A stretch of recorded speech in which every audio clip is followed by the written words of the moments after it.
Salut Thierry, et puis merci de ton temps. On est là pour parler de la masterclass designée avec Gutenberg et on va commencer par les présentations. Donc, est-ce que tu peux commencer par nous dire qui tu es, qu'est-ce que tu fais et comment est-ce que tu es arrivé à la masterclass? Ok, alors moi, c'est Thierry Maté. J'ai une entreprise qui s'appelle Newslang, qu'on voit juste là, que j'ai fondée en 2018, qui est une entreprise de création de site Internet. Et puis, j'ai un profil d'informaticien pur au départ. J'ai vraiment fait ce qu'on appelle en Suisse le tech, qui est en fait simplement un CFC d'informaticien. Et puis, en fait, j'y suis venu par Photoshop, donc j'avais déjà plutôt un background d'art visuel qui m'intéressait, mais je suis venu en informatique parce qu'en 2000, c'était un peu compliqué de trouver une variante, c'est que tu faisais vraiment du graphisme digital ou des choses comme ça. Et puis après, j'ai bossé 10 ans dans une boîte, j'ai fait un peu de tout, j'ai fait un peu tout le graphisme de la boîte, et j'ai fait beaucoup de développement, parce que c'était un petit peu l'autre truc qui me faisait kiffer. Et donc, je pense que je suis arrivé au site internet plus avec une solide base de développement que design. D'ailleurs, je veux pouvoir en parler que la masterclass m'a bien aidé aussi pour rafraîchir certains concepts. Vu que j'ai jamais fait d'école de design et trucs comme ça, j'ai dû apprendre un peu sur le tas. Et puis, donc, je me suis lancé en 2018. J'ai d'abord fait un peu d'illustration et du logo, puis finalement, je me suis mis sur le site internet à 100%. C'est vraiment là où j'avais le plus de valeur ajoutée. Et puis, je pense comme beaucoup, j'ai fait du site web un peu. Voilà, les PME qui arrivaient, on a besoin d'un site web, voilà, je vous en fais un, on vous remercie. Et il n'y avait pas beaucoup ce côté qu'on a de plus en plus maintenant. C'est vraiment que le site a un objectif, qu'on crée quelque chose qui apporte de la valeur à l'entreprise, pas juste un truc qui existe. Et du coup, ça s'est aussi développé dans ce sens-là. Et puis, pour faire tout le chemin qui m'a amené à la masterclass, je peux dire en tout cas que tu arrivé vraiment au bon moment quand tu m'as écrit sur LinkedIn. Du coup, ça m'aide plus là. C'est vrai que moi, j'avais bossé pendant 2 ans. Enfin, j'ai commencé en 2018 et j'ai commencé par bosser avec Divi, que je ne sais pas pourquoi j'ai utilisé des constructeurs de thèmes parce que je suis développeur, donc je savais faire du CSS, je savais faire de l'HTML. Et je me suis dit, avec WordPress, on utilise Divi plutôt que de faire des thèmes classiques, par exemple. Et j'ai travaillé pendant 2 ans avec Divi et j'ai cru que je partais en dépression sur certains sites parce que ça n'allait pas du tout. Du coup, j'ai découvert Elementor par des autres clients et je me suis dit, tiens, c'est un peu mieux, il y a plus de fonctionnalités. Et j'ai bossé avec Elementor pendant 2 ans aussi. Et je me suis rendu compte à un moment donné que j'avais plus envie de faire d'intégration de site parce que ça me gonflait beaucoup trop. Et en fait, j'ai analysé ce qui se passait. Puis en gros, c'était vraiment l'intégration elle-même. Le design, j'adore ça. Le développement, j'adore ça. Mais finalement, l'intégration avec Elementor, ça devenait un enfer. À chaque fois, je vais combattre avec le système en ajoutant du CSS derrière, en foutant des directives importantes partout. Et puis ensuite, du coup, je me suis dit, bon, on va aller partir à la source. Et je suis allé sur Gutenberg. Mais je ne suis pas allé sur Gutenberg comme on va l'exploiter aujourd'hui avec ta masterclass, puis comme je vais essayer d'exploiter moi. C'était vraiment un Gutenberg amélioré avec GenerateBlocks, qui est un Ouais, outil qui ok. permet d'intégrer des blocs, on peut mettre des marges, des paddings, des trucs comme ça. Et où le thème JSON n'existe pas, parce qu'en fait, c'est ça le problème, c'est quand on arrive avec un thème Gutenberg qui a été fait par comme là, GeneratePress, et le thème JSON n'existe pas, donc en fait, il manque plein d'informations à l'intérieur. Et je ne remarquais pas qu'on pouvait faire plein de trucs avec. J'avais juste l'impression que c'était un éditeur complètement foireux. Et puis, ça confirmait un peu le biais que j'avais par la communauté de WordPress, en fait. Ok. Et j'ai vu passer ta publicité enfin, tes présentations de la masterclass, je pense, 1 ou 2 mois avant que tu me contactes. Et je me disais, ça me rendait super curieux, mais en même temps, je me disais, mais c'est pas possible. Enfin, ouais, oublie, quoi. C'est se prendre la tête que d'essayer de faire un truc avec cette dose de Gutenberg. Donc, voilà. Et puis, en même temps, en parallèle, moi, j'essayais vraiment de trouver la bonne technique pour pouvoir faire des sites pérennes que je puisse mettre en place rapidement. En fait, j'essayais de trouver un moyen avec WordPress de créer des pages avec le constructeur de blocs parce qu'il me plaisait bien, Hmm. mais derrière, d'avoir l'essentiel du design qui soit fait par le CSS parce que je le maîtrisais. Ok. Donc, en gros, je suis vraiment en train de rechercher exactement ce que je suis en train de mettre en place avec Gutenberg maintenant, mais à ce moment-là, je ne savais pas que c'était sous cette forme-là. J'étais en train de partir sur le thème classique, j'étais en train de me dire, il faut que je redéveloppe tout. Parce que j'en avais marre en fait d'utiliser des constructeurs où chaque fois que j'ajoutais une section, j'avais l'impression que je devrais redéfinir tous les styles. Ce qui était complètement à l'inverse de ce qu'on fait normalement en CSS, quoi. On définit des règles et puis le design s'applique à ces règles. Donc c'était en fait, je pense que je suis toujours allé vers une version un peu moins pourrie que la version précédente. Mais là, voilà, quand on arrive au stade où c'est qu'on utilise les blocs puis qu'on a des petits plugins en plus qui font le travail et qu'on n'est toujours pas satisfait, en fait, la preuve c'était qu'il fallait que je parte vraiment sur quelque chose le plus, comment dire, bare bone possible, vraiment la version avec le moins de trucs en plus, qui est Gutenberg, plus ou moins, c'est ça. Et vraiment, c'est qu'on va s'adapter à ce que le système il nous permet de faire. Mais moi, j'avais l'impression qu'il permettait quasiment de rien faire. Et puis, bah, on a fait un petit rendez-vous les deux. Quand tu es arrivé, c'était vraiment, j'étais chaud en mort là-dessus parce que c'était vraiment problématique. Puis, on a fait une petite présentation. Tu m'as montré en gros, ah bah tiens, tu vois, si je change le fond et puis je mets une couleur sombre, il y a tout qui s'adapte. Ouais. Je pense que rien que ça, en fait, moi, j'étais là, c'est bon, Ah je oui, signe. c'était la présentation avec les. C'était un extrait du chapitre sur l'accessibilité des couleurs, c'est ça? Ouais, Ouais. exactement, ouais. Et du coup, ça m'a, bah, je me suis dit, bon, en fait, je sais pas pourquoi je me prends la tête à essayer d'intégrer des systèmes où c'est que voilà, je peux faire à peu près ce que je veux sur chaque section parce que j'ai pas besoin de faire ce que je veux sur chaque section. J'ai besoin d'avoir des règles définies, puis un design qui fonctionne. Puis un truc où c'est que les clients ils peuvent aller modifier quelque chose sans tout péter. Mm. Et puis même avec des outils à peu près natifs, c'était quand même toujours la même dope, quoi. Puis vraiment ce que tu m'as montré là, en fait, ce que j'ai vu là, c'était vraiment, pour moi, ça représentait vraiment ce que je cherchais à faire depuis longtemps. Et puis, je connaissais pas en fait comment Gutenberg fonctionnait pour l'aspect purement technique de toutes les classes qui généraient, toutes ces choses-là. Alors, j'ai une base technique, donc ça m'a aidé aussi à comprendre plus vite ces concepts-là, je pense. Mais enfin, c'est vraiment le truc où c'est que ça a fait un déclic. Puis je me suis dit, bon, bah, je ne sais pas si je vais travailler avec ça dans le futur, mais en tout cas, je vais déjà essayer de passer la masterclass et puis voir ce que ça peut m'apporter en plus. Et j'avoue aussi que tu t'en avais parlé dans la masterclass, tu avais géré tout ce qui est aspect typographie et puis couleur, Ouais. qui étaient des problématiques au niveau des variables que j'avais sur chaque projet, parce que enfin, voilà, j'avais pas de cadre, et j'essayais de le définir, puis d'un projet à l'autre, le cadre il sautait un peu parce que ça marchait pas toujours droit là, puis enfin voilà, c'était vraiment, c'est tombé vraiment pile à point, Ok. et puis voilà. Du coup, tu as parcouru des extraits de plusieurs questions euh, qu'on va passer à travers ce retour d'expérience. La prochaine, c'est avant d'attaquer la masterclass, en fait. Tu as déjà partiellement répondu. Avant d'attaquer la masterclass, on était où avec l'éditeur de bloc?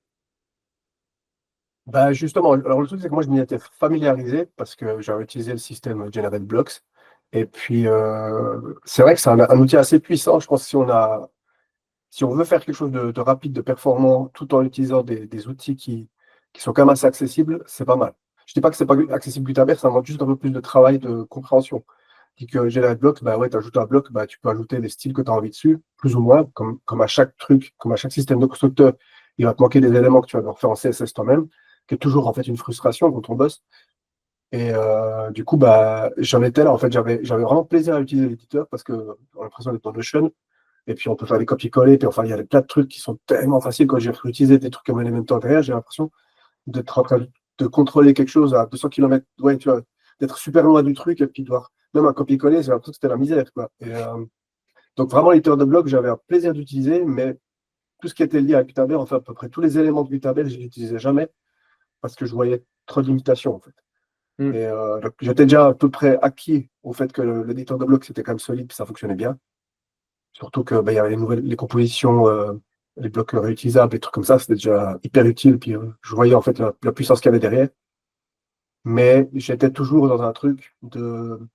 J'avais en fait peur de perdre mes libertés de designer en n'ayant pas des outils qui me permettent de faire tout ce que je voulais, en gros. Ce qui est le Ok, cas avec les blocs qui permettent de faire beaucoup. Donc j'avais l'illusion de pouvoir faire des trucs mieux que, que si j'avais utilisé des trucs natifs, quoi. d'accord. Ok. Donc, tu avais déjà, voilà, t'étais pas neuf sur l'éditeur et tu te posais déjà des questions, quoi, sur la manière de faire les choses. Ok. Ouais, exactement. Ouais. C'était pas. Je suis pas d'un seul coup tombé là-dessus, puis je me suis dit, ah, mais pourquoi je fais les choses comme ça? Non, c'était vraiment. J'avais déjà fait un gros chemin à ce niveau-là, c'est vrai. Ok. Qu'est-ce qui, du coup, donc en fait, si je comprends bien, c'est on diverge un peu de la question de base, mais si je comprends bien, ce qui t'a fait prendre le virage Gutenberg, c'est davantage l'expérience que tu avais en contribution avant ce que toi tu jugeais possible en front, par exemple. Donc c'était plus ton expérience en mode, moi, quand j'édite un site, en fait, je trouve ça super pratique. Est-ce que c'est ça que je Bah ouais, ou, ou- étrangement, un petit peu, ouais, parce que en fait, pour moi, ça collait jamais d'ajouter un élément et puis de devoir le styliser sur place comme ça. Ça Ouais, collait jamais parce que je me disais toujours, bah, le CSS, il a été inventé pour ça, donc pourquoi est-ce que je à faire comme ça? Et en fait, ça, c'est un truc qui m'est resté pendant longtemps, mais je ne sais pas pourquoi j'ai mis autant de temps à aller vers quelque chose de plus simple, mais c'est quand même toujours une frustration. Mais en fait, pense que ouais, un des éléments principaux, c'est cette frustration que moi j'avais à faire de l'intégration. Parce que mes clients, bah, en ayant des systèmes comme ça, j'utilisais beaucoup Advanced Custom Fields et puis je leur dis, bah, allez changer là. Puis en fait, bah, on affiche ça sur le front-end. Et puis les modifications qu'ils faisaient dans le contenu, c'était rare. Puis quand il y en avait, c'était toujours un peu compliqué. Parce qu'il n'y avait pas de règles de design qui étaient hyper bien définies. Il manquait toujours un petit peu des éléments à des endroits, il y a toujours des trucs qui sautaient. Donc, ouais, c'était un plus. Mais si tu veux, si on devait vraiment parler de la problématique principale, c'était plus mon plaisir à moi d'éditer un site, je pense, en premier. Et puis Ouais. la facilité de me dire, OK, bah, je joue tout. Parce qu'en fait, j'en étais au stade où c'est que je voulais créer une série de patterns, genre, je sais pas, moi, 60 patterns différentes que je pouvais ajouter sur le site. Et puis, ça me permettait d'avoir déjà tous les styles établis. Donc, faire quelque chose où c'est que je pouvais faire du réutilisable. Mais le truc, c'est que, bah, comme on en parlait tout à l'heure, bah, si tu fais les choses bien, t'as pas besoin d'avoir 50 000 patterns, tu ajoutes un élément, puis quand tu en fais deux colonnes, et ben, les réglages s'adaptent en fait en fonction Ouais. de ça, quoi. Donc j'avais une vision qui était un peu étriquée du truc, et puis un peu complexe en fait. Et puis du coup, bah, ça m'a ouvert vraiment à l'idée que je pourrais faire les choses bien différemment, et puis que je pourrais prendre du plaisir à vraiment faire de l'intégration, quoi. Qui Ouais. est un processus qui me gonfle depuis le début pratiquement. C'est marrant parce que c'est un peu ce qu'on dit dans la masterclass. Enfin, en tout cas, c'est ce que je trouve intéressant sur Gutenberg, c'est qu'il remet, en fait, il remet les métiers un peu à leur place. C'est ce que tu disais, Elementor et les constructeurs, souvent sur une interface, tu fais à la fois du layout, du contenu, mais aussi tu définis les interactions, tu as une anime pour ci, une anime pour ça. Et quand ils pensent, en fait, le client pour qui tu fais le site, qui au final est le premier utilisateur, hein, Mhm. avant le end user, ce client-là, est-ce que c'est son job de définir des animes, des parallaxes ou quoi que ce soit, ou est-ce que c'est son job de se concentrer sur sur ce qu'il est censé faire, c'est-à-dire parler de sa boîte? C'est Ouais. OK. Et puis du coup, bah, c'est juste ce que tu dis, parce que tu penses que Elementor, c'est beaucoup plus user-friendly, mais va essayer d'apprendre à quelqu'un à utiliser Elementor. C'est vraiment, c'est écrasant pour quelqu'un qui ne connaît pas. Puis c'est vraiment impressionnant comme truc, il y a beaucoup trop de possibilités.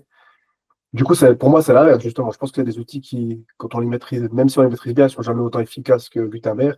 Et puis, quand on les maîtrise pas, bah, je pense que la courbe d'apprentissage elle est beaucoup plus courte. Parce que Gutenberg, on peut limiter vraiment Hmm. énormément ce que les gens peuvent faire.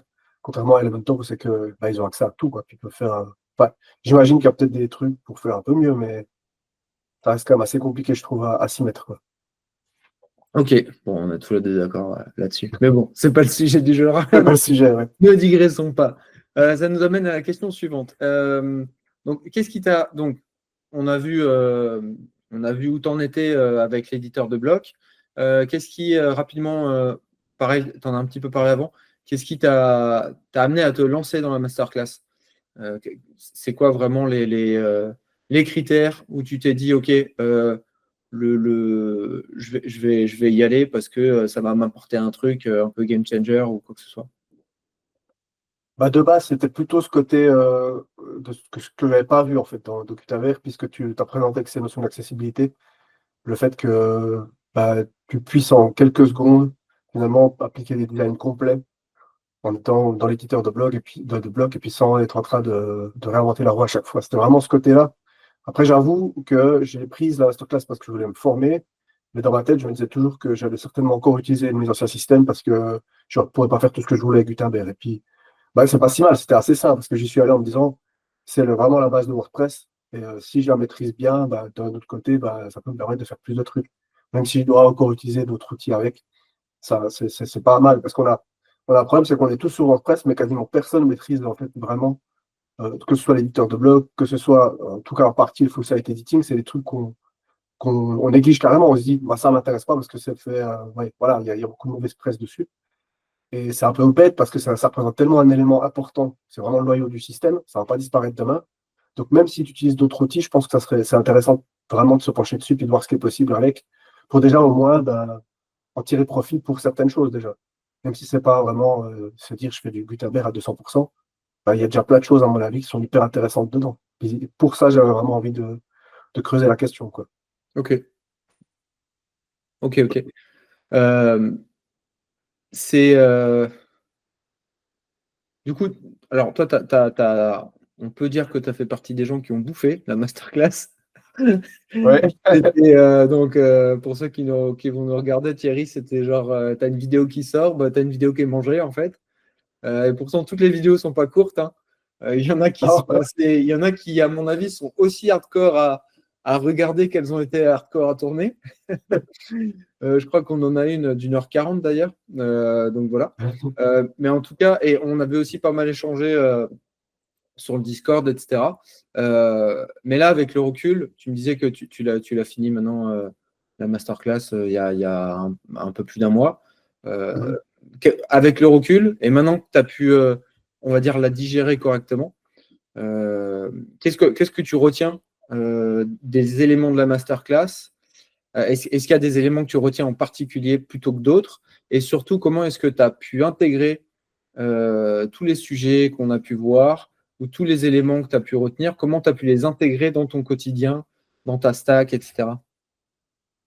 Ok, ouais. Alors, ce que je retiens, c'est amusant parce que c'est ce qui me poussait à venir à la masterclass, c'est ce que j'ai retenu en premier, on va dire. Mais d'un autre côté, ben, en fait, on passe pas, c'est pas qu'on passe vite au-dessus, mais c'est une fois qu'on a compris le concept, on est d'accord, ça c'est très bien. Maintenant, il y a tout le reste. Puis en fait, ben, ce que dans la masterclass qui m'a plu, moi, c'est ce que j'ai dit avant, c'est aussi qu'il y a un rafraîchissement au niveau design. C'est-à-dire que tu reposes des bases sur le design, tu reposes des bases sur la contribution à chaque fois. Et puis, ça a l'air rébarbatif, mais en fait, c'est super cool parce que moi qui n'ai pas été là-dedans, bah, du coup, j'ai pas de concept qu'on m'a réexpliqué, que j'ai réappris. Et puis, la première chose, je pense que c'est amusant, la première chose vraiment que je pense que je retirerais, c'est en fait plutôt l'aspect Figma Design System que tu as présenté. Parce qu'en fait, ça m'a permis de complètement refaire le mien et puis d'arrêter d'essayer de trouver des systèmes comme pour Gutenberg qui font tout. J'avais téléchargé des kits Figma, c'est des machins gigantesques avec 50 000 options dedans. Et puis en fait, bah, en voyant simplement ce que toi tu présentais, puis en le mettant en parallèle avec Gutenberg, parce qu'on ne travaille pas en vase clos, on n'est pas en train de se dire on fait un design pour je ne sais pas, n'importe quelle application. Moi, je travaille avec Gutenberg, donc derrière, le design que je fais, c'est pour ça. Donc si en fait tu prends les limitations de Gutenberg, enfin pas les limitations, mais les critères définis déjà, les règles qui sont définies dans Gutenberg, et puis que tu les appliques à ton design system, bah, tout de suite, tout ce processus de créer ton design system, il est plus simple parce que tu l'accordes à quelque chose d'existant. Puis ce que tu fais, c'est du concret en Figma. Oui, c'est ça, Puis tu toi, pars pas dans tous les sens en fait. voilà, tu sais. Là où des bibliothèques que tu peux télécharger sont plus faites Ah, pour tout, et du coup, quand tu arrives au final pour un projet de site, par exemple, tu vas exploiter 20% du truc, quoi. voilà, exactement. Puis quand tu changes une variable, Figma, il met 20 secondes à se mettre à jour parce qu'il y a un milliard de variables à changer partout. Alors que ça n'a pas de sens à un moment donné. Quand on travaille avec ce que toi tu présentes, ben, on a une série de variables, il y en a quelques-unes, c'est vrai, mais enfin, il n'y en a pas tant que ça. Et puis tu mets beaucoup en avant le fait qu'il faut qu'on arrête de croire qu'on a besoin d'une infinité de possibilités dans tout. En fait, quand tu définis tes critères de police, de taille, de machin, ben, tu te rends compte que tu n'as pas besoin de tant de trucs que ça, de tant en temps de variables et tant d'éléments, de possibilités que ça, pour faire vraiment un design qui fonctionne. Et puis, moins tu en as, en fait, plus le design va fonctionner parce que il sera toujours sur des règles de dimension qui seront assez logiques. Et du coup, ça va paraître beaucoup plus carré que ah bah non, en fait, cette section-là, c'est une section S/N qui permet d'avoir du temps de. Ouais, tu vois, tout le temps que chaque finalement aspect de ton site soit un tout petit peu personnalisé, ce qui n'est pas, c'est pas nécessaire. Et puis bah, c'est vraiment le premier aspect, moi, c'est l'aspect design, étonnamment, qui m'a fait du bien, ce rafraîchissement, c'est réussir à mettre mon design système en place. Ce qui n'était pas du tout ce que je cherchais dans la masterclass. Puis en fait, c'était quelque chose que je faisais aussi, ça faisait aussi une année, je pense, que j'essayais de mettre en place comme il faut. Et bah, après, il y a toute la partie, bah, comme je t'ai dit avant, couleur et police qui m'a vachement aidé à structurer aussi la façon dont c'est représenté sur les sites. Et puis pour terminer, bah, ça c'est plusieurs trucs de codeur, mais finalement tout ton thème avec les CSS et les trucs comme ça m'a poussé à utiliser plus du SAS, que j'utilisais encore pas beaucoup, même que j'en ai fait pas mal avant, qui était vachement pratique, et puis à fonctionner un petit peu différent aussi au niveau de mon terrain enfant, au niveau de la structure. Enfin, ça m'a inspiré à fonctionner différemment, puis c'est beaucoup plus facile en fait pour moi de gérer mon terrain enfant aujourd'hui grâce à ces changements-là. Mais c'est de nouveau, c'est des changements des trucs que je pensais pas que la masterclass allait offrir en fait.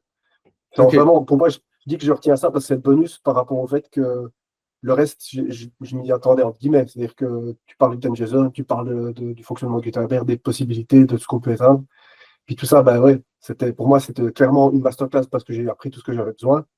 Mais en plus de ça, ben, il y avait ces éléments-là qui étaient presque annexes dans ta masterclass qui m'ont permis finalement de mettre en place des systèmes que je cherchais à mettre en place depuis longtemps. Donc c'est pour ça que je suis aussi dithyrambique, on va dire. C'est qu'il y a eu beaucoup de choses à la fois. Ok, donc ça veut dire que toi, tu as pleinement exploité parce que je rappelle que dans la masterclass, du coup, il y a un Figma qui est livré avec un thème FSE, un starter thème. Donc ça veut dire que toi, Mhm. du coup, tu as vraiment pu exploiter ces deux éléments. J'imagine que sur le starter thème, il y a deux, trois éléments de SaaS industrialisé que tu as pu rebasculer dans ta stack. Ouais, ouais. Ouais, j'ai pas mal passé de temps. J'ai fait ça, puis après, du coup, pour dire comment j'ai intégré ça à mon quotidien, j'ai redéveloppé mon site avec Gutenberg depuis, j'ai commencé ça quoi, pas du mois de décembre, je crois. Et là, je vais le mettre en ligne d'ici une semaine, je pense. Et puis, du coup, je me suis dit, c'est un bon exercice pour en fait mettre en pratique tout ça. Et j'ai créé justement un thème enfant sur la base, enfin non, un thème du coup, pas un thème enfant, sur Mhm. la base de ce que toi t'avais proposé. Et puis, j'ai passé pas mal de temps à analyser aussi ton code, à analyser le CSS. Je suis allé sur ton site aussi un petit peu, regarder les autres options CSS que tu as mis parce qu'il y avait des règles pour moi qui ne fonctionnaient pas toujours. Je me suis dit, ah, mais c'est bizarre. Ouais, ouais, Du bah, coup, j'ai après, un peu creusé. c'est la limite du starter thème, c'est que ça, c'est quelque chose qui reste très générique aussi. Bien sûr, ouais, ouais. Ouais. Puis après, c'est aussi ça qui est génial, c'est dans l'application au quotidien. Moi, j'ai pas encore de nouveaux projets, mais enfin, j'ai des nouveaux projets qui sont encore pas en production. C'est-à-dire que j'ai pas commencé encore à les développer, certains. Je fais que les maquettes. Mais je sais que je vais utiliser Gutenberg. Et puis, de toute façon, en l'essayant, on voit certaines problématiques qu'il faut qu'on arrive à régler. Mais déjà, tout se règle. Ensuite, quasiment tout ce qu'on fait, c'est dans le CSS. On n'est pas en train de toucher 50 000 endroits différents. Donc, Mhm. on sait que s'il y a un truc, généralement, on va dans le CSS pour on le corrige. Et puis, donc, ça simplifie quand même vachement la gestion du site. On n'a pas 50 000 plugins en plus aussi. Et puis ensuite, moi, ce qui me passionne là-dedans, c'est que mon thème enfant, une fois que je l'ai fait, enfin, mon thème, une fois que je l'ai fait, je le mets sur un nouveau site, je change les variables, et puis je dirais, 80% du design qui Ouais. est déjà pratiquement prêt. Puis ça, c'est un truc de malade. Enfin, Ah, ça change la vie, j'aurais hein. pu le faire avec des autres systèmes, mais ça serait été beaucoup plus compliqué parce qu'il fallait charger des fichiers de style pour le plugin. Enfin, là, non, c'est tout est dans le code. Donc, une fois que tu as compris ça, je ne dis pas qu'il est forcément très logique, WordPress, au niveau du bloc maintenant, avec la gestion des thèmes FSE et tout, c'est un petit peu encore scabreux pour certains trucs, mais les choses, tu peux les faire. Et puis, en fait, il suffit de t'informer, de connaître les limites, travailler autour de ça, puis tu arrives à faire des super trucs, quoi. Ok. Aujourd'hui, sur la typologie enfin, les tests que tu as pu faire sur des typologies de sites avec Gutenberg, tu es resté sur du site vitrine éditorial ou tu as testé ça sur du e-commerce ou des choses comme ça? Pour le moment, je suis sûr que du site vitrine que j'ai préparé en maquette, puis que j'ai fait des tests, Ok. j'ai fait le site vitrine. J'ai un site e-commerce où je me suis un petit peu amusé Ouais. à faire une copie locale pour tester, mais j'ai encore pas beaucoup travaillé avec. Ça J'ai veut plein dire de que dans tes e-commerce. maquettes, tu as intégré les principes design dont on parle dans la masterclass, c'est ça? Ouais, exactement. Ok. Donc pour rappel, si on devait les résumer, c'est un nombre limité d'espacements. On en a 7 qui sont disponibles en fixe ou en fluide. Un nombre limité de tailles de typo, pareil, on a 7 aussi. Et puis après, une nomenclature, comment dire, un nombre limité de couleurs. En général, c'est sur des schèmes qui vont entre 50 et 950. On va sur le 50 et le 900 pour les faux blancs, faux noirs. Et après, on fait 100, 300, 500, 700. Euh, Après, qu'est-ce qu'il y avait encore? Il y avait du coup l'application de la grille de Gutenberg avec le Mhm. défaut, wide et full. Et il doit encore y avoir quelque chose, mais grosso modo, une fois que tu as ça, Ouais. en général, tu es pareil, quoi. Ouais, je me suis amusé à ajouter quelques variables en plus. Après, voilà, des composants aussi que j'ai créés moi, mais toujours avec cette base-là. Mhm. Puis c'est intéressant, par exemple, les boutons, ce qui est cool, c'est que tu sais qu'un bouton, tu vas fonctionner en taille de caractère pour faire Ouais, les espacements et pas en taille de pixels. Donc en fait, tu n'es pas limité. Tu arrives sur ton bouton, tu ne te dis pas, ah zut, j'ai que 8 ou 16 pixels, ça ne fonctionne pas. Tu la balance. Je mets 0,8 REM et puis ça va fonctionner. Enfin, il y a des petits trucs comme ça qu'une fois que tu as compris le concept et puis que tu les appliques, déjà c'est logique par rapport au type de composant que c'est, mais en plus ça te facilite à fond la vie. Puis moi justement, j'avais fait des designs pour mon site internet et je les ai repris puis je les ai appliqués à mon design system. Donc en mettant les contraintes que j'avais, des dimensions, des trucs comme ça. Puis en fait, j'ai remarqué que ça passe. voilà, ça passe. C'est pas, je me suis pas dit des fois, ah purée, c'est impossible, j'arrive pas à caser ça au milieu. Il y a des fois où c'est qu'il me faut que j'ai des petites exceptions, c'est que je peux ajouter un espacement ou que je peux faire un truc différent parce que j'ai envie que ce soit différent. Mais je dirais 90% des cas, ça passe. Puis sur Figma, j'ai quasiment rien eu à faire de particulier où j'ai pas une seule variable que j'ai dû virer et puis il faut des trucs à la main quasiment. parce Mm. que ben, les réglages de base, ils passent. Et puis ça fonctionne très bien. Puis visuellement, c'est joli. Et puis j'ai pas eu besoin de changer mon design pour ça, quoi. Ok. Même ça m'a facilité en fait la création des maquettes parce que j'avais des contraintes, enfin, entre guillemets des contraintes, mais c'en est quand même. Mais elles sont super positives parce que du coup, tu fais pas n'importe quoi. Tu te dis pas, bah, sur cette section, je vais faire un truc, tac, tac, tac, qui fait ça. Non, tu fais ta section, puis en fait, tu te rends compte qu'en utilisant les contraintes, bah, tu arrives à faire un truc souvent fonctionne mieux, puis qui est plus à propos, on va dire, que d'essayer de faire encore une fois, de réinventer la roue ou de proposer quelque chose de complètement différent. Je trouve que c'est des contraintes qui sont hyper saines, beaucoup, beaucoup plus que d'arriver avec le champ libre et puis pouvoir faire absolument ce que tu veux. Je pense que ça, c'est plutôt justement quelque chose qui, en termes de design, va avoir tendance à te laisser faire soit des trucs, des aberrations, soit bah, te paralyser un petit peu. Moi, j'aime bien ce design system parce qu'il me permet justement déjà très, très vite d'appliquer des limites à mon design, quoi. Ok, ouais, c'est ce qu'on dit. Enfin, on répète souvent dans la masterclass, la rationalisation, elle est pas forcément là pour limiter, elle est là pour aider à prendre des décisions plus rapidement. Ouais, Et du coup, forcément, avoir des intégrations plus rapides et pour libérer du temps pour après tout ce qui va concerner le sur-mesure. Que ce soit sur du ouais, sur-mesure exactement. purement fonctionnel ou du sur-mesure visuel, parce que, comme tu disais, tu peux avoir de temps en temps. Tu as le droit aussi d'avoir des sections ou des endroits de ton site où en fait ta rationalisation, on va la casser parce que bah, Ouais. ici, c'est pas le moment et que ici on veut développer autre chose. Donc, ouais, ok. Ouais, c'est ça. Bah, c'est ça. Sur mon site, j'ai un ou deux éléments, j'ai mis une classe spécifique, puis j'ai joué avec. Puis tu sais que tu es au sein de ton truc en train de te faire plaisir sur cet élément-là, enfin, te Mm. faire plaisir, de faire quelque chose de différent sur cet élément-là, et puis que tu vas pas le réutiliser ailleurs, mais voilà, c'est pas grave. C'est juste que c'est de nouveau, c'est de faire le 80%, alors que d'habitude, tu fais tout, quoi. Dis que là, tu as le 80% qui est déjà prêt, et puis c'est les exceptions que tu gères, en gros. Puis bah, c'est hyper cool, quoi. Ok. Ok. Bon, bah, c'est toujours chouette d'entendre ça. On arrive à la dernière question de ton retour d'expérience. Donc la question, c'est pas bêtement est-ce que tu recommanderais la masterclass? De toute façon, si tu es là à faire la vidéo avec moi aujourd'hui, c'est que on a un petit doute sur la réponse. La question, c'est plutôt la question que j'ai notée. Donc, pour celles et ceux qui nous regardent, Thierry reçoit les questions avant, bien sûr, forcément pour se préparer un minimum. C'est pas pour les diriger, mais c'est juste pour avoir des éléments intéressants et concrets à remonter. Du coup, la question, c'est plutôt à qui est-ce que tu la recommanderais, cette masterclass? À quel type de profil ou à quel type à quel type, aux personnes qui sont à quel type de stade avec Gutenberg ou voilà. Donc c'est plus à qui. Alors, il y a deux, je dirais deux profils principaux. C'est un peu le gars qui est vraiment orienté développement et qui maîtrise bah, ces éléments-là dont on parle, puis soit qui gère le classique thème, ou soit qui voit WordPress comme un outil de construction avec Elementor et tout. Et bah, ça serait un bon moyen en fait de se familiariser avec les aspects design de la chose, je dirais. Parce qu'en fait, il y a deux aspects à ça. C'est vraiment l'aspect développement et l'aspect design, je trouve. Et puis, du coup, ta masterclass, ça permet d'introduire des gens qui sont plus dans la technique aussi à l'aspect design, je trouve. En tout cas, pour moi, c'est ce que j'ai ressenti. Et puis, de l'autre côté, je vais dire un truc qui n'est pas trop sympa, peut-être, mais je pense quand même que quand on est web designer, on doit maîtriser le HTML et le CSS. Sinon, on n'est pas web designer. On est potentiellement web designer, on est graphiste, mais on n'est pas web designer parce que Mm. enfin, puis je pense qu'apprendre le CSS et le HTML, c'est pas quelque chose qui va demander 7 ans. Je pense que si on prend des formations puis qu'on pratique, on arrive assez vite. Ouais. Donc, par là, je me dis, quand on a compris le concept et puis qu'on a envie de se sortir justement de ces outils qu'on a comme Elementor, comme Divi, comme tout ça, et que je pense qu'il y en a beaucoup qui souffrent en l'utilisant aussi, hein, je pense que je ne suis pas le seul.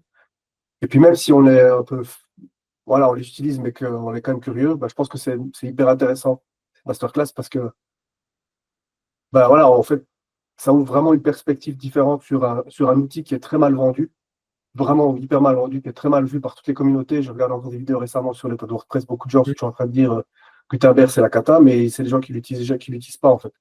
Donc Ouais. vraiment mettre en pratique une fois pour toutes un peu ce que c'est Gutenberg, parce que c'est le cœur de l'outil qu'on utilise tous les jours pour développer des sites. Et juste vraiment, pour cet aspect-là, je pense que c'est hyper bénéfique. Même si on n'applique pas tout, même si finalement on vient à Elementor, j'en sais rien.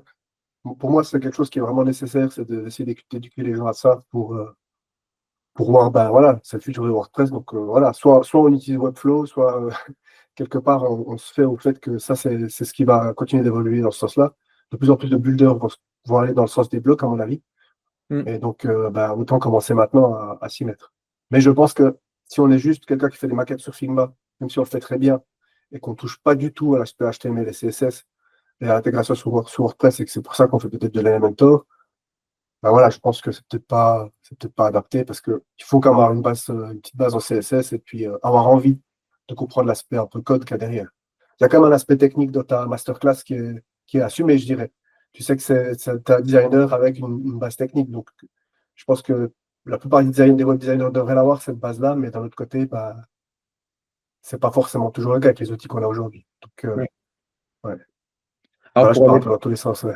Non, mais pour aller plus loin, enfin, je suis d'accord avec la base tech. Après, moi, souvent, comme c'est un débat qui fait peur à beaucoup de designers, je dis souvent, avoir des bases tech, ça ne veut pas dire développer. C'est juste être au courant de ce que c'est une balise, ce que c'est une classe, c'est quoi le top 10 des balises à retenir. Ça, c'est pas grand-chose. Et avoir quelques indications sur quand tu vois un truc CSS. Ok, ça veut dire grosso modo, ça veut dire ci ou ça. On n'est pas en train de dire aux designers, il faut que vous sachiez coder de la même manière. On ne dit pas aux devs qu'il faut que vous sachiez designer. Par contre, c'est bien de s'intéresser au métier de ton voisin, sachant Mhm. qu'à chaque fois que toi tu fais ton job, tu as besoin de ton voisin. Mhm. Donc ça, Exactement. c'est juste pour préciser la vision. Et après, ce que tu disais sur Gutenberg, je suis entièrement d'accord. Il a assez, pas mauvaise presse, mais Gutenberg, c'est un exemple d'onboarding produit, je trouve, assez mal géré. Mhm. Parce que la bêta a été en place, mais de manière assez courte, en fait. Et les gens n'ont pas eu le temps d'anticiper la transition ou de comprendre le produit avant qu'il soit mis par défaut, avant qu'il soit défini comme éditeur par défaut. Donc, c'est vrai que il faut, euh, il faut pas s'arrêter à la presse qu'a eu l'éditeur de bloc, parce que étant donné que la gestion du changement, c'est pas un truc qui a été très très bien géré sur ce sujet-là, bah forcément, on est plutôt sur un sujet Gutenberg, c'est plutôt sur un sujet qui attise l'inconfort, parce qu'il faut changer. Ouais. Et du coup, et je le remarque notamment quand j'interviewe les gens, hein, beaucoup de créateurs WordPress, en général, c'est de l'inconfort parce que Elementor ou Divi, c'est du confort pour le créateur de site, là où Gutenberg, c'est du confort pour le contributeur. Donc, ça veut dire que les gens qui veulent passer à Gutenberg, il faut qu'ils fassent ce switch mental entre je vais passer de mon confort à moi de créateur à la préoccupation de mon confort de mon client contributeur. Donc déjà là, tu as un changement dans les mentalités qui est assez énorme en fait, qui prend du temps, donc qui n'a pas forcément été intégré. Et puis après, tu as le changement d'outil en fait. Alors, même si on croit que c'est hyper compliqué, enfin voilà, tu l'as sans doute vu avec la masterclass, tout le monde dit Gutenberg, tu ne peux pas limiter les possibilités de l'éditeur. Bah si, c'est des trous et des faults dans un thème JSON, ça va, Ouais. ça passe. Euh, il y a pire. Euh, il y a plein de petites questions comme ça, encore un petit peu, mais qui sont, enfin, c'est des questions un petit peu nulles, mais qui sont au final des témoins assez parlants d'une transition, d'une gestion du changement qui n'a pas été super bien gérée, quoi. Et Mhm. faut pas s'arrêter à ça. Mais il y a un problème même encore aujourd'hui, je pense, de documentation. Enfin, déjà de documentation de base au niveau de WordPress. Je pense qu'ils ne documentent pas assez de nouvelles fonctionnalités. Mais ça, ben voilà, ils font ce qu'ils peuvent. Mais aussi de mettre une mise en avant parce qu'ils ont fait des trucs qui sont géniaux. Enfin, je trouve qu'ils ont vraiment fait des super trucs. J'ai découvert avec la masterclass, mais déjà un petit peu avant, certains super trucs. Puis ben, les blocs réutilisables, c'est génial. Par exemple, ils sont en train de développer ça de manière super intelligente. Le fait que tu puisses bloquer l'édition de blocs pour Ouais. quelqu'un qui est contributeur, ben, moi, je savais pas, on va fouiller dans la doc, puis je me dis, mais comment ça se fait, quoi? Webflow, c'est un truc qui est sur leur site. Ils disent, ah bah ouais, bah si tu veux, ton contributeur, il vient, il peut changer que le texte et les images. Puis moi, je me dis, c'est super bien, mais en fait, tu vas chez WordPress, tu peux faire la même chose. Mais personne ne le met en avant. Puis c'est triste parce qu'en fait, ils ont un super truc. Et puis, l'éditeur de blog, je suis convaincu que c'est vraiment quelque chose de super bien, mais il l'exploite, enfin, il le présente très très mal. Puis comme tu dis, bah, l'onboarding n'a pas marché, puis maintenant, bah, pour rattraper leur erreur, entre guillemets, bah, c'est compliqué. Et puis, Mm. si aussi on n'est pas vraiment dans cet écosystème où c'est qu'on s'intéresse à ça, parce que moi, maintenant, je m'intéresse, donc du coup, je suis les évolutions des mises à jour de WordPress. Bon, quand il y avait une mise à jour de WordPress, c'était juste une contrainte parce que j'allais recevoir 50 mails sur mes sites internet qui se mettaient à jour et puis je devais aller contrôler que ça fonctionne. Et puis je ne pensais pas au fait que ça pouvait apporter une nouvelle fonctionnalité qui permettait de développer des sites plus rapidement, de proposer une meilleure expérience à mes clients, etc.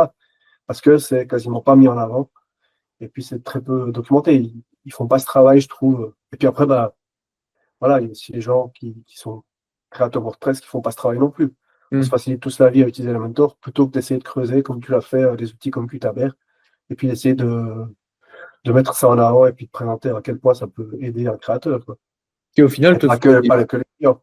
et qui au final ouais, te font gagner du temps en tant que producteur aussi. Hein. C'est ça, ouais. Puis ça, le problème, c'est qu'il faut faire quelques étapes, en fait, pour arriver au stade où tu te dis, ah ouais, en fait, non, je gagne beaucoup de temps avec cet outil, bien plus que, il n'y a pas un seul outil que je vois sur WordPress qui permettrait de monter des sites internet plus vite que ça, quoi. Mm. Une fois que c'est mis en place, ça demande un peu de travail au départ, mais ça me paraît un peu normal. Oui, c'est normal, c'est un nouvel outil, c'est un vélo, tu apprends à faire du vélo, quoi.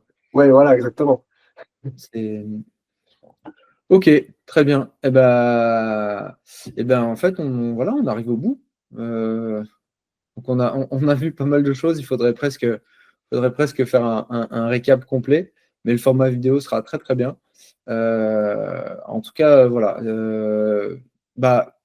Je tenais en tout cas en vidéo à te remercier pour ta confiance parce que tu as été un des premiers à prendre la masterclass, enfin à bouffer, encore une fois, la masterclass. Du coup, c'était hyper intéressant parce que les feedbacks étaient toujours là et du coup, ça permettait de session en session de confirmer la direction dans laquelle la masterclass allait. Et puis, pour ton temps sur ce retour d'expérience. Et donc, merci. J'espère que ce retour d'expérience sera utile. Du coup, aux différentes personnes qui le verront et qui ont des questions, est-ce que c'est pour moi, est-ce que c'est pas pour moi? Et puis, Ouais. voilà, je te souhaite plein de sites cool avec Gut, plein de sites Merci. rationalisés, industrialisés, mais sur mesure pour autant. Voilà, de plus en plus, c'est clair. Puis je vais encore dire qu'il y a un serveur Discord qui est assez cool pour échanger et puis poser des questions, même techniques, donc c'est vraiment bien. Ouais, c'est Encore un vrai bonus. Ouais. qu'on n'est pas 300, mais pour le coup, c'est au final, c'est comme tous les salons Discord, il y a un petit peu les réguliers Ouais, qui sont là pour répondre aux questions. Et c'est vrai qu'on n'en parle pas souvent, mais il sert bien de support, il sert bien de support à la formation. ouais, ça, c'est clair. Ok. Et Super. merci beaucoup en tout cas. Merci à toi. Avec plaisir. Et puis peut-être ça sur la rendez-vous sur la petite sœur. Ah, Qui sera, qui d'accord. sera, qui sortira peut-être cette année, dont l'objectif, pardon, est qu'elle sorte cette année. Donc voilà. Merci beaucoup en tout cas, encore. Super. Merci à toi. Et puis voilà, à très bientôt. À bientôt. Bye bye. Bye.